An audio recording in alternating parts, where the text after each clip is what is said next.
The first thing which I'd like to show you is that in 2009 we commissioned a survey or a study of our alumni to find out whether they provided, in fact, value added to the organizations where they're working. That was done for us by PSRC International. And we wanted to find out if they retain the things that we told them, the integration of the CSR in the curriculum. That study was actually finished only February, March of this year. Now, if we focus on this is one of the more than 100 slides in that particular study, but I'll just be sharing one of them. If we focus on the ones in the white background, our alumni are actually saying that our curriculum doesn't only focus on us, but also on helping other people be academically prepared and a good citizen of the community. They also talk about benefits, they also talk about social entrepreneurship, and they also talk about becoming men and women for others.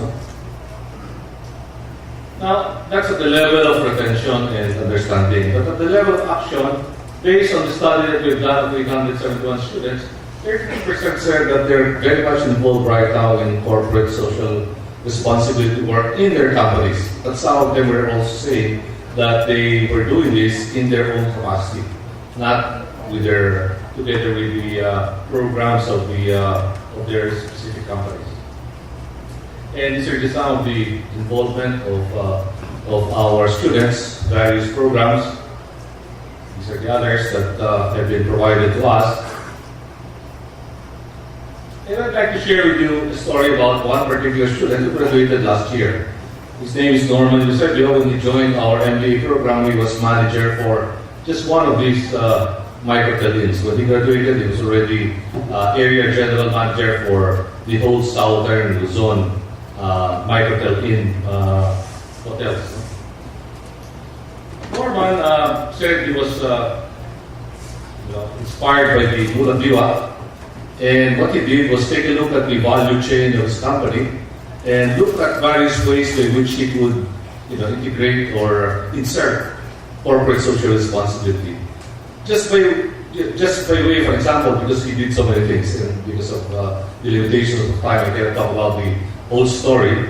He looked at his sources of supply for vegetables and meat products, and he found out that they were buying from middlemen. So he developed the community and started buying direct from the farmers. So the farmers got a bigger take because the middleman was eliminated. They also got their supply at a much cheaper price. Not only that, they were getting the products that the products were fresher than if it were to pass through the middleman.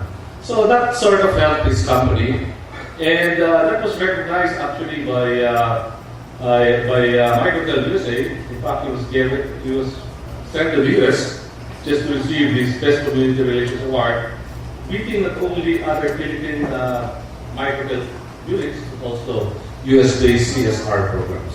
That's just by way of giving you an anecdote of what some of our students are doing. CSR can also be found in our co-curricular activities. I'm sure all of you are familiar with Cura Personalis, or personal care and attention. We have this Cura Kalikasan. Kalikasan is the environment, care for the environment. So you can see here some of our administrators, students, staff about to ride a small boat so that we can start planting trees in a denuded area. So this is just some of the pictures, and this is the second Cura Kalikasan project that we had, which we started 2 years ago. By the way, one of the attractions that led us to bring in several people to the program is that we realized that in that particular year, we actually cut down 300 trees just to supply our stationaries. So that information was provided, and then we said to ourselves, maybe we should plant at least 300 trees just to replace it. But we want to do a program that's much more than just 300. When we celebrated our 150th anniversary, our students said we want to show something symbolic during that particular sesquicentennial celebration. So we'd like to submerge an artificial reef, so that it can help. It can be part of the Kura Kalikasan, and this is how they have designed it, and this is how it looks like underwater. So all the divers here are actually our MBA students, and they worked on this for 2 days. When they came back for the second day, they found out that some schools of fishes were already moving around what they had built after the first day. And maybe I'll just show you an additional picture so you can see how they're working on it. So anyway, that was built sometime, I think, early this year. Father never talked about Daud Kalina. We have our own share as far as Daud Kalina is concerned. When we celebrated our 40th anniversary, we said let's build 440 Daud Kalina homes, and fortunately, we've been able to build more than 40. We built actually 56 homes. And this was funded from various sources. And these are just some of these members, our admin, staff, and students. Behind them is one of the many truckloads of cement that we donated to an area for the development of Daud Kalina. Last year, we had one of the worst flooding in Metro Manila. It's called Typhoon Ondoy, and it happened September 26, 2009.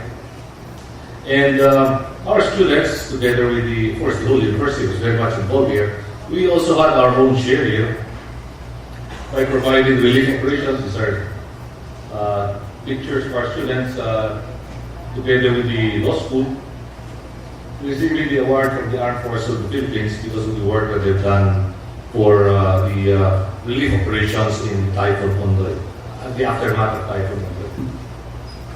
We also have various advocacies. One of them I mentioned already. This is something to do with the environment. We also have developed a competency development program because of our advocacy for the development of SMEs. We call it MAGIS. I think everybody's familiar with MAGIS, but it's MAGIS because managing for growth, innovation, and sustainability. And we have so far delivered this to more than 20 NGOs, and we have trained several officers in these NGOs. I think maybe about 60 of them already. As a Center for Development for Business and Management Education, we also help train the faculty for free of other universities, just to improve the quality of business education. And these are some of the universities that we have. We have trained close to 230 professors in these different universities that have benefited, in our estimate, about 73,600 students. The Ateneo Graduate School of Business also has partnered with various organizations as part of our advocacy. For the Entrepreneur of the Year Award, we partnered with Ernst & Young, and for the CFO of the Year, Chief Financial Officer of the Year, we partnered with Financial Executive. And for the Stakeholder Award, we have partnered with KPMG. What's our role here? Our role here is to make sure that whoever is the winner, and this is really part of the criteria, they should not only exhibit excellence and a level of integrity, but we want to make sure that the major part of the criteria is that they're very much involved in corporate social responsibility. So with that, I'd like to summarize what I just said.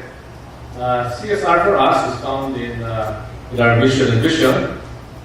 It is also found in our curriculum, and that's also the reason why we provide service learning opportunities. CSR is also found in our co-curricular activities, and it's also found in the workplace for our students. That to us is very, very important, being found in the workplace, and CSR is also found in our advocacies. So with that, I'd like to thank all of you for listening.